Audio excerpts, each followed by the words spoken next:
शान्ताकारं भुजगशयनं पद्मनाभं सुरेशं विश्वाधारं गगनसदृशं मेघवर्णं शुभांगं लक्ष्मीकान्तं कमलनयनं योगिभिर्ध्यानगम्यं वन्दे विष्णुं भवभयहरं सर्वलोकैकनाथम्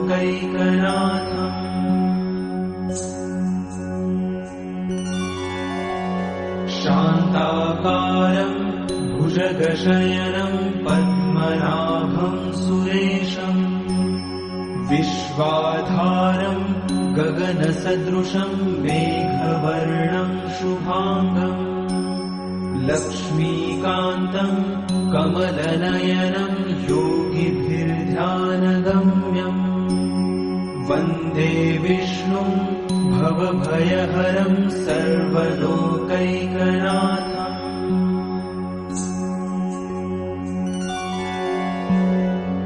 शान्ताकारं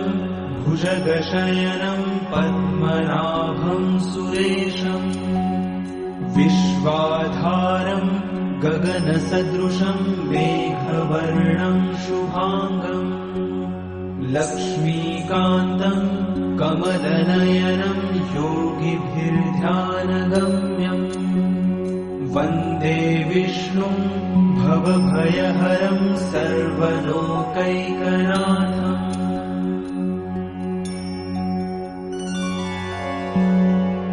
शान्ताकारं भुजगशयनं पद्मनाभं सुरेशं विश्वाधारं गगनसदृशं मेघवर्णं शुभांगं लक्ष्मीकान्तं कमलनयनं योगिभिर्ध्यानगम्यं वन्दे विष्णुं भवभयहरं सर्वलोकैकनाथम्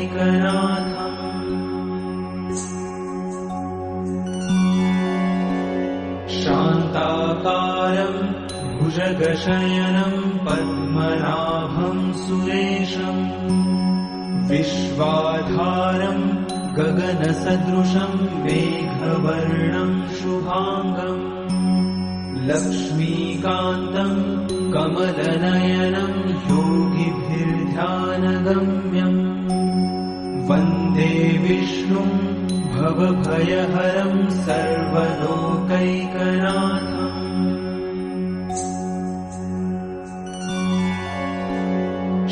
शान्ताकारं भुजगशयनं पद्मनाभं सुरेशं विश्वाधारं गगनसदृशं मेघवर्णं शुभांगं लक्ष्मीकान्तं कमलनयनं योगिभिर्ध्यानगम्यं वन्दे विष्णुं भवभयहरं सर्वलोकैकनाथम्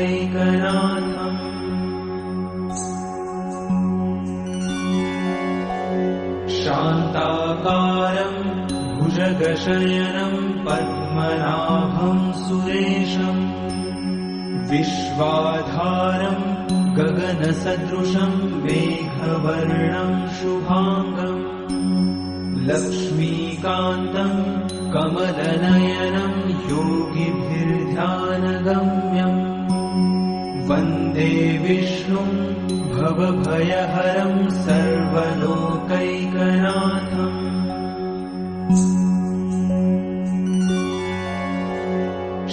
शान्ताकारं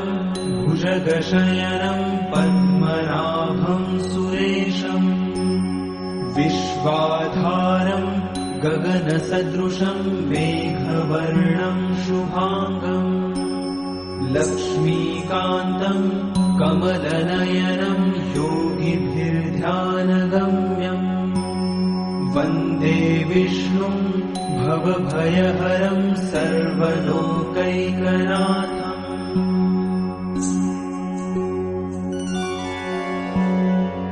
शान्ताकारं भुजगशयनं पद्मनाभं सुरेशं विश्वाधारं गगनसदृशं मेघवर्णं शुभाङ्गम् लक्ष्मीकान्तं कमलनयनं योगिभिर्ध्यानगम्यम् वन्दे विष्णुं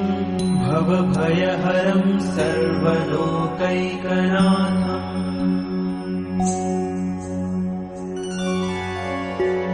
शान्ताकारं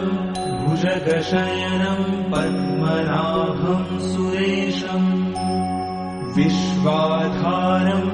गगनसदृशं मेघवर्णं शुभाङ्गम् लक्ष्मीकान्तं कमलनयनं योगिभिर्ध्यानगम्यम् वन्दे विष्णुं भवभयहरं सर्वलोकैकनाथम्